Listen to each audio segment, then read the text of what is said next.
What happens when a millionaire CEO encounters a freezing nurse on a desolate New York night? Their unexpected connection sparks a story of destiny, devotion, and a love that defies their worlds. The city of New York was hushed under a heavy blanket of snow, the kind that muffles all sound and makes the usually restless metropolis finally succumb to sleep. It was long past midnight, and the streetlights cast a muted orange glow through the snowy haze as wind howled between the deserted buildings. A sleek black Bentley glided slowly through the streets, its tires gently crunching the fresh snow. Inside the luxurious car, Alexander, a CEO accustomed to solitude, drove aimlessly. Sleep often eluded him, and the world outside was merely a blur of white. As he turned onto Lexington Avenue, a flicker of movement at a bus stop caught his eye. He slowed the Bentley, then brought it to a sudden halt. Huddled on the cold metal bench was a young woman in a nurse's uniform. Her blonde hair was damp with snow, and her thin coat did little to shield her trembling shoulders. Her phone lay uselessly in her lap, its screen dark, its battery dead. Alexander's brow furrowed with concern. Without a second thought, he put the car in park and stepped out into the biting cold, barely noticing it. He approached her with quiet steps, the snow muffling the sound of his shoes. She didn't look up until he spoke. "You're coming with me," Alexander stated, his voice calm but firm. The young woman, startled, snapped her head up, her eyes wide with alarm. "Excuse me? I don't even know you." "I'm not leaving you here to freeze." "That's not happening," he reiterated. She quickly stood, instinctively putting a few feet of distance between them. "I'm fine," she insisted, though her voice trembled and her teeth chattered. "I'm waiting for the next bus." "There is no next bus," he replied, glancing down the empty street. "Not tonight. Everything's shut down. No taxis, no trains, and you're wearing scrubs in a snowstorm." "I can figure it out," she maintained, wrapping her arms tightly around herself. He didn't move closer, but his gaze held something that prevented her from looking away. Not pity, not attraction, but a deeper, unspoken recognition. Alexander took off his long black coat and held it out to her. "Put this on." She hesitated, then slowly reached out and slipped the coat over her shoulders. It was warm and smelled faintly of cedar and something expensive, instantly dulling the sting of the cold. "I can take you home," he said simply. "Where do you live?" "Farlam," she replied cautiously. "Too far to walk. And there's no way a cab's getting through this." "My car is heated, and I am not a psychopath," he assured her. "You can sit in the back and I will take you wherever you need to go, or you can stay out here and get hypothermia. Your choice." She studied him for a long second. He looked familiar, though she couldn't place why. His face had the sharp, classic structure seen in magazines, with cold gray eyes and a perfectly tailored suit beneath a dark cashmere scarf. His hair was just beginning to glint with snow. He looked like someone who had never experienced a freezing bus stop in his life. Against her better judgment, her body made the decision before her voice did. "Fine," she murmured, and he opened the passenger door. She slipped inside, uncertain if this was a mistake, unsure of anything except the instant warmth that enveloped her. The door shut with a soft thud, muffling the wind. She watched as he walked around the car and got in beside her, then glanced at her once before pulling away from the curb. Neither of them spoke as the car moved down the snowy street. Two strangers in a silent vehicle, bound by an unlikely moment and the mercy of a man who rarely stopped for anyone. Until tonight, the hum of the heater filled the silence as the Bentley glided through the snow-dusted streets. The windows slowly cleared of fog, revealing the glittering city blanketed in white. Inside the car, the warmth was almost shocking after the bitter cold outside. Lily sat rigid in the passenger seat, her hands still wrapped tightly around the coat he had given her. She pulled it closer, inhaling the unfamiliar but comforting scent embedded in the fabric. It smelled of money, yes, but also of something. Calm, composed, safe. She glanced sideways at the man driving. He hadn't said another word since she got in, seemingly entirely focused on the road, his profile sharp in the glow of the dashboard lights. Everything about him was meticulous, his posture, his watch, even the way he held the steering wheel. "Thank you," she said quietly, more out of habit than expectation. He didn't look at her. "You do not have to thank me." "You were freezing." She hesitated. Still, most people wouldn't have stopped. A faint smile pulled at the corner of his lips. "I am not most people." The response could have sounded arrogant, but it didn't. It was simply a fact. They fell silent again, and Lily leaned back against the seat. The exhaustion hit her hard now that she was finally warm. 14 hours straight on the hospital floor, short-staffed, no lunch break, and a patient coding during her last hour. She hadn't meant to miss the last bus, but things like that kept happening. Her life was a balancing act on the edge of collapse, rent overdue, her second job cutting shifts, and her student loan collector calling like clockwork. He turned the car into an underground garage. Lily's eyes widened as they descended into a private entrance lined with polished concrete and soft lighting. This was not just any apartment building. "You live here?" she asked, eyebrows raised. "For now," he replied, putting the car in park. "Come on." "You are staying here tonight." She blinked. "Wait, what?" "It is not a question," he said, already stepping out of the car. "You need a place to sleep." "I have more than enough space." Her instincts flared. "I can't just stay at some stranger's place." He paused beside the open passenger door, meeting her eyes without force or plea. "No strings. I will take the guest room. Lock the door if you want, but you are not wandering out into that storm." She bit her lip, half of her brain telling her this was insane, the other half weighed down by fatigue and the memory of that frozen bench. After a moment, she got out of the car. Inside, the apartment was even more stunning than she expected. Floor-to-ceiling windows, warm lighting, a roaring fireplace, and a silence so complete it felt sacred. The space was elegant, but not cold. Tasteful, masculine, not showy. "You can take the room on the left," he said, gesturing toward a hallway. "There are clean clothes in the dresser. They will be big on you, but warm." She turned to him slowly. "Why are you doing this?" He shrugged slightly. "Because I can, and because I have a conscience." That answer lingered with her as she walked to the guest room. The bed was made perfectly.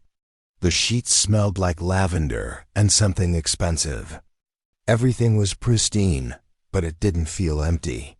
It felt lived in, yet untouched, like someone who had everything and still felt nothing. 15 minutes later, wearing an oversized gray sweater and sweatpants that almost swallowed her, Lily stepped quietly back into the kitchen. She had meant to ask for water, but froze in the doorway. Alexander was standing at the stove, cooking. Not a private chef, not takeout, just him in a white t-shirt and dark slacks stirring something in a small pot. He glanced over and noticed her watching. "I figured you might be hungry." She blinked. "What are you making?" "Ramen," he said simply. "Nothing fancy, just warm." She stepped closer, surprised at how normal he looked now, just a man, not a billionaire. Just someone who, for whatever reason, had seen her and fed her. As she sat at the counter, he set a bowl in front of her and handed her a pair of chopsticks. She stared at him, more confused than ever.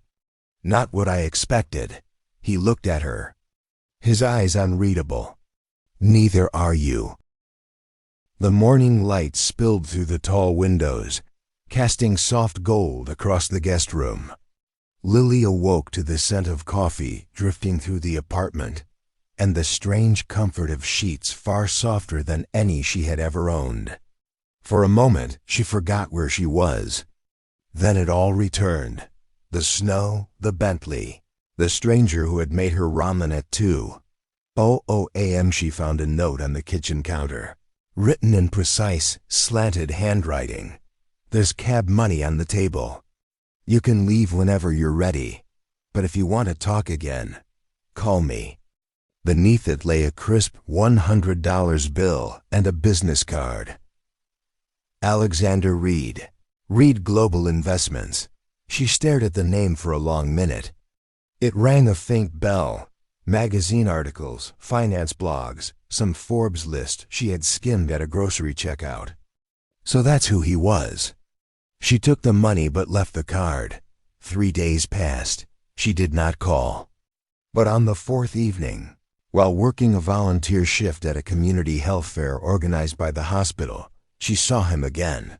He was standing in the back of the event hall, silent and still among the bustling crowd of nurses, patients, and donors. No fanfare, no entourage, just him, dressed in charcoal gray, hands in his coat pockets, eyes scanning the room until they landed on her. Lily was helping a frail elderly man into a chair for his free checkup. He had no ID, no insurance, no family listed, just a worn-out coat and a gentle smile. She knelt beside him, speaking softly, taking his blood pressure with the tenderness of someone who believed every person deserved dignity, no matter their circumstances. From across the room, Alexander watched. He did not move, did not interrupt. But something in his expression shifted, something subtle but profound. When the line thinned and the crowd began to disperse, Lily turned and noticed him. She hesitated, then approached him. "You followed me here?" she asked, half teasing, half unsure. "No," he said. "I fund this program every year. I just did not expect to see you." She folded her arms. "Well, here I am." He looked around the hall. "You volunteer after 14-hour shifts?" She shrugged. "People need help. I know what it's like not to have any." He nodded, quiet for a moment, then said, "My mother was a nurse. He used to bring me to places like this when I was a kid. I hated it back then, but now I think I understand." Lily tilted her head. "You never mentioned that."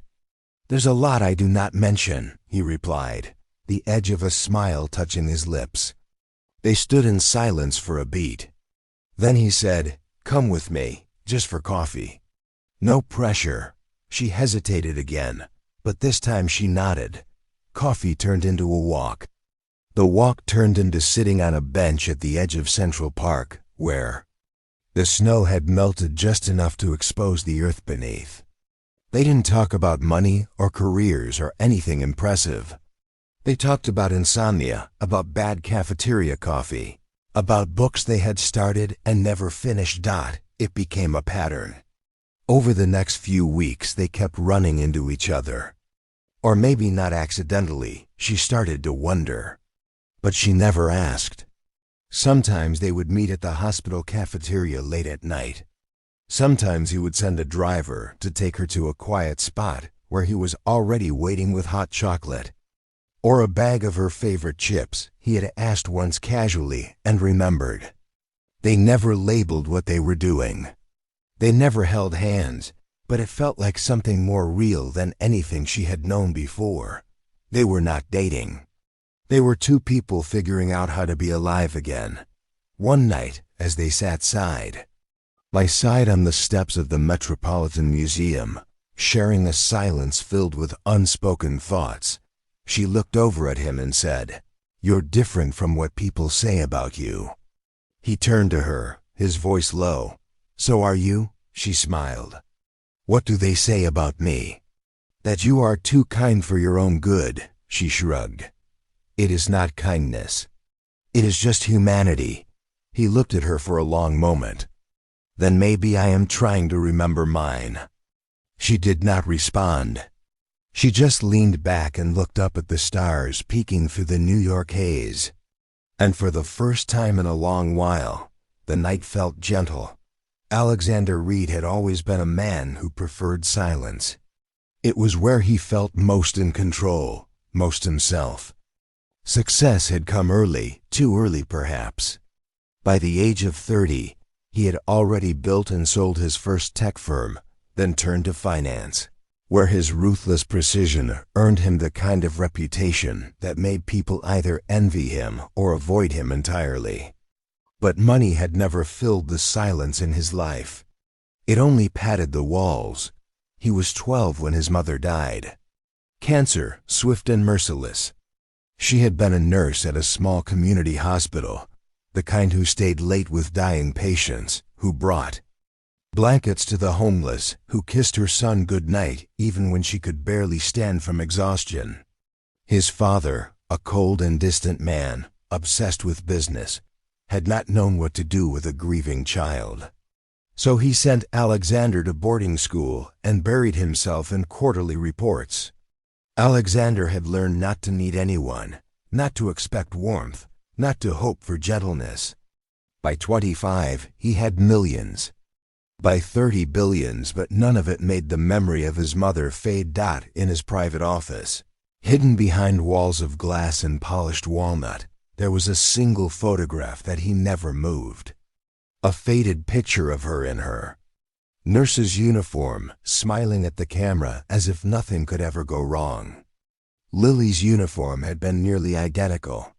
It was the first thing that struck him about her, even before her trembling hands or stubborn voice. He never told Lily.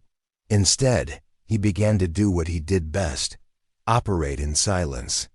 Through discreet legal channels, he tracked down her remaining student loans and paid them in full. He created a health scholarship under her name at the nursing school she had once attended. No announcements, no credit. He noticed her hospital had been struggling to keep its low-income care program alive, especially during the cold months. A quiet donation arrived, anonymously of course, enough to keep it going for the next 3 years. He was careful. He never let her see the threads he was pulling behind the curtain. To Lily, he remained just Alexander, strange, quiet, generous in small ways, but never ostentatious.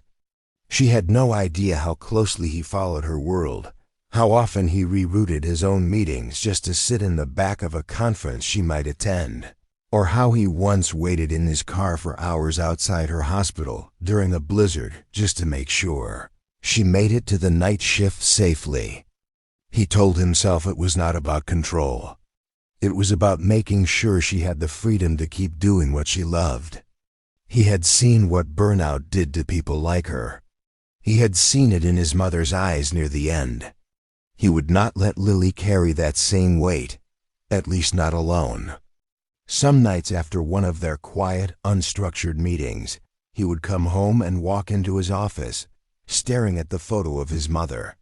He would think of the way Lily smiled at her patients, of how fiercely she protected people who had nothing. "You would have liked her," he once murmured aloud to the picture.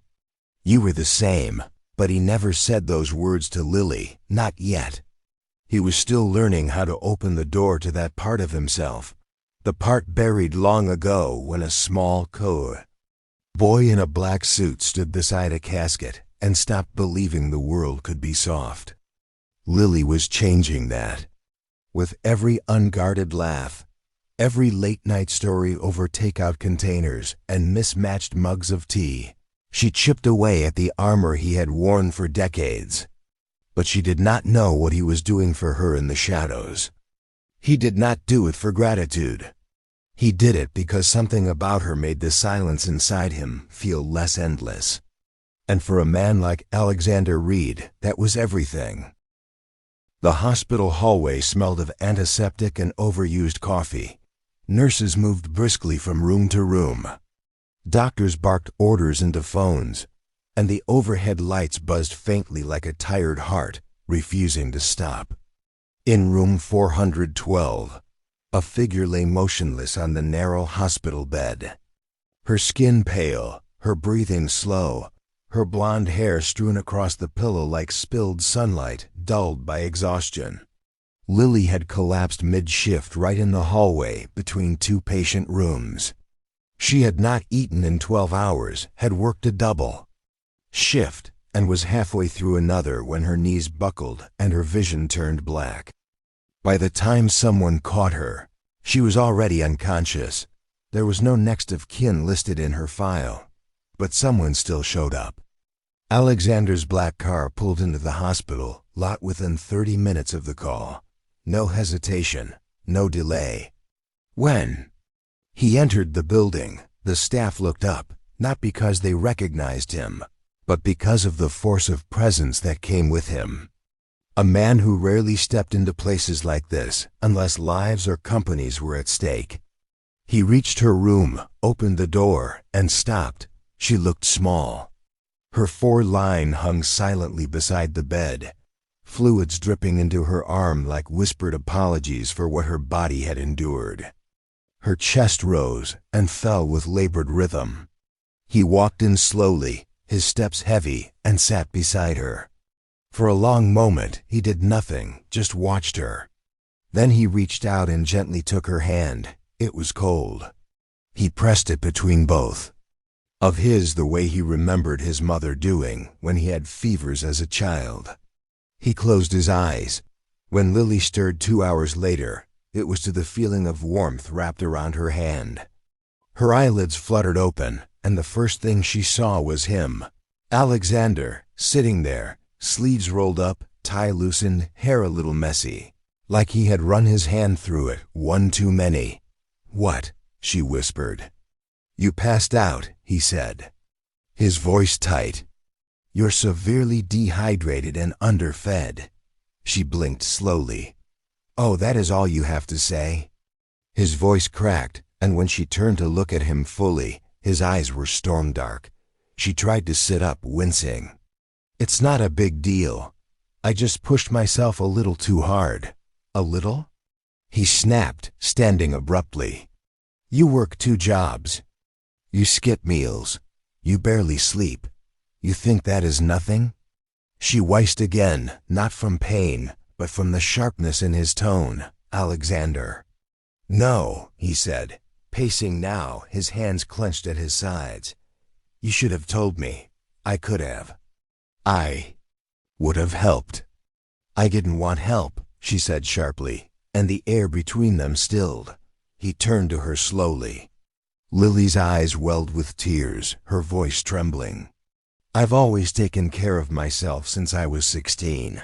No one ever shows up. No one stays. And I didn't want to owe you anything. I didn't want you to look at me like I was broken." He moved toward her slowly. She wiped her face, ashamed. "I'm sorry. I didn't mean to fall apart like this." "You're not falling apart," he said gently. "You've been holding the world together with your bare hands." She met his gaze, raw and exposed. He sat beside her again, more slowly this time, and took her hand back into his. But now he held it tightly. "Not anymore," he said softly, the anger gone, replaced by something deeper. "From now on, you're mine to take care of." She stared at him, stunned. He did not say it like a man claiming ownership. He said it like a man making a promise, a vow. Tears slipped down her cheeks, and she did not pull her hand away. And for the first time in as long as she could remember, Lily felt what it was like to be seen, to be cared for. Not because she asked, not because she earned it, but simply because. Someone refused to let her suffer alone. The move happened without a conversation. There was no official moment, no proposal, no labeled boxes or signed agreements. One evening, Alexander had offered to drive Lily to her apartment, and she had simply said, "I don't really live there anymore, do I?" He had nodded once, and from that moment, her things began quietly appearing in his space. They never spoke of it. they just adjusted. Her scrubs were folded next to his suits in the closet. Her toothbrush leaned beside his in the bathroom. He cleared a drawer in the kitchen for her tea and left a fuzzy blanket draped on the couch because she always ran cold. Still, there were no whispered "I love yous," no candlelit dinners, no arms pulling her close in sleep. At night, he took the sofa. At first, she thought it was chivalry, then maybe discomfort. Then she realized he was afraid of something he could not name. He was learning how to be close, but learning slowly. Alexander showed affection in unspoken gestures. Each time Lily worked a night shift, a warm container of her favorite food would be waiting in the staff fridge with a note taped to it. "Eat, please." Her photo, a candid shot he had taken while she laughed in Central Park, sat framed on his desk in the office where no one else ever entered. When she once forgot her coat at home, a courier appeared at her hospital with a brand new one, tailored, elegant, and far too expensive. He never said, "I miss you," but he started canceling meetings just to walk her to work. She knew he cared, but she did not know if he knew what that meant because there was still a wall, a quiet, soft wall she could not climb.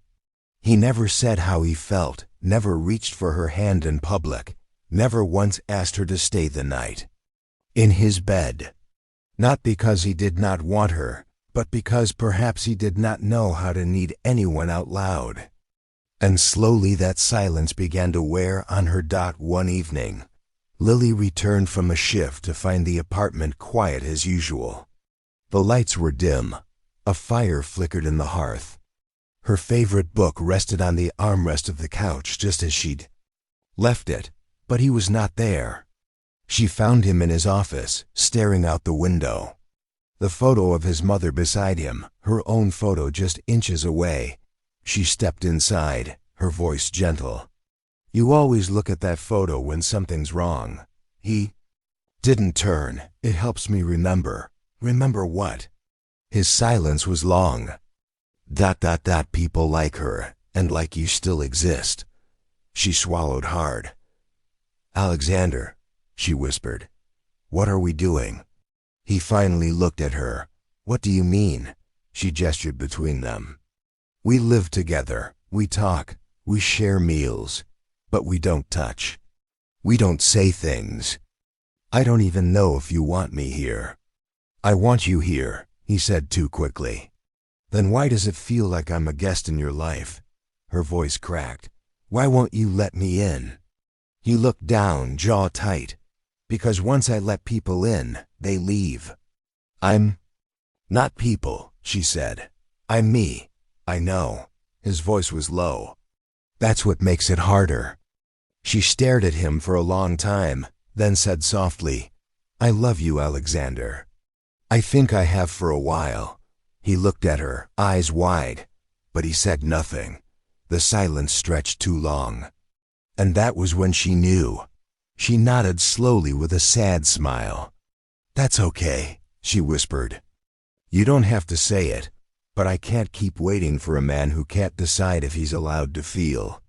She turned and walked out of the office. That night, she packed her things. He did not stop her. He stood in the hallway, one hand on the doorframe, his lips parted, his whole body taut as if fighting something ancient and hard. But he said nothing. When the door clicked shut behind her, the silence in the apartment changed. It was no longer soft. It was shattering. The silence she left behind was deafening. For days, Alexander moved through his penthouse as if sleepwalking. The fire in the hearth burned low. Her blanket remained on the couch untouched. Her teacup still sat in the sink. Her scent lingered on his coat. And he found himself standing in doorways looking for her without meaning to. Meetings passed without his focus. Investors called and were ignored. A multi-million-dollar merger was postponed. Something he had never done in 15 years of business. His assistant knocked gently on his office door one afternoon. Mr. Reed, the Tokyo board is waiting for your confirmation. He stared at the photo on his desk, the one of Lily, the one he could not bring himself to move. Cancel it, he said. The assistant blinked. Sir, I said, cancel it. Then he stood, grabbed his coat, and left the building without another word. He needed to find her. It was late when he arrived at the hospital. Snow had begun to fall again, light but steady. The city buzzed around him as he walked through the sliding doors. The air inside sterile and bright, so unlike the warmth she used to bring to it. At the front desk, he asked for her. The nurse glanced at the screen, then frowned. Lily Bennett, she transferred 2 weeks ago. His heart dropped. Transferred? Yes, the nurse said politely, distracted. She's no longer with this facility. She didn't leave a forwarding address. He stood there for a long moment, stunned. The lobby was full of patients, doctors rushing by, the beeping of machines, but he heard none of it. She didn't even say goodbye, he murmured. The nurse looked up, sympathetic. Are you family? He paused. No, he said quietly. I guess not. He stepped outside, the cold air biting at his skin. Snowflakes fell onto his coat and melted without trace. He walked out into the hospital courtyard and stopped at the center, surrounded by silent benches and bare trees. His chest tightened. He turned his face to the sky, eyes filling before he could stop them. She was the only thing, he whispered, voice cracking, that made me human. And the snow kept falling. Winter returned to New York with a hush of falling snow and a softness that made the city feel gentler. It had been a year since Lily left. A year since she walked away from the man who had not yet learned how to love out loud. Now she was different, stronger, more certain. As head nurse at a small hospital in upstate New York, she was respected and relied upon. Yet on quiet nights with tea in her hands, she still thought of him, still wondered if he had searched for her, still felt the echo of the words he never said. Then came the call. Her aunt had suffered a mild stroke, and Lily returned to the city to care for her. She moved into a small rental near the Upper East Side, telling herself it was temporary. One snowy morning, she wandered familiar streets and instinctively stepped into a small flower shop she once loved, the same one where long ago she'd seen Alexander choosing flowers for a child. The bell chimed. There he was, his back to her, tall and still, lifting a stem of white tulips from a display. She froze, he turned, their eyes met, and for a moment the world held its breath. Alexander looked older, wiser, softer, but still entirely him. He placed the flowers down gently and stepped toward her. Close, but not too close. You're coming with me, he said, his voice low. The words echoed from a year ago, but now they carried something raw, something real. He paused, eyes steady. If you still want to, I never stopped waiting. Tears welled in her eyes before she could stop them. She nodded, unable to speak. He took her hand with care and quiet awe, as if afraid it might vanish. But when their fingers locked, it was with the certainty of someone who had learned what it meant to lose, and who would never risk it again. He brought her home, not to a penthouse, but to a warm apartment on the edge of Central Park, a space filled with plants, soft light, and little details that whispered her name. Her blanket, her photo, her presence always kept close. You kept everything, she whispered. I kept you, he said. 6 months later, they married on a soft summer morning, in the garden of Alexander's restored family home. Laughter lined the aisle. Laughter filled the air. Guests were few but dear. Colleagues, old patients, friends who had seen their story unfold. Among them sat the elderly man Lily once cared for during a hospital fundraiser, the very moment Alexander had truly seen her. He rose to speak during the ceremony. "She's always been an angel," he said through tears. "Now she's found her guardian." Alexander spoke his vows without notes. "I didn't know how to love before you," he said. "But I promise every day I'll learn, with you." Lily touched his cheek, her voice soft. "We'll learn together," that night. Long after the last guest had gone and candles flickered low, they sat wrapped in a blanket on the porch of their new home, the hush of a summer storm in the distance. Lily leaned into him, smiling. "I never thought a freezing night at a bus stop would bring me home." Alexander kissed her hair, his voice a whisper against the wind. "That night," he said, "I didn't save you." He turned her face gently toward his. "You saved me." And that was the story of a freezing night, a silent man, and the woman who taught him how to love. Sometimes the people who save us don't arrive with grand gestures. They come wrapped in quiet kindness, late-night ramen, and a hand held in silence.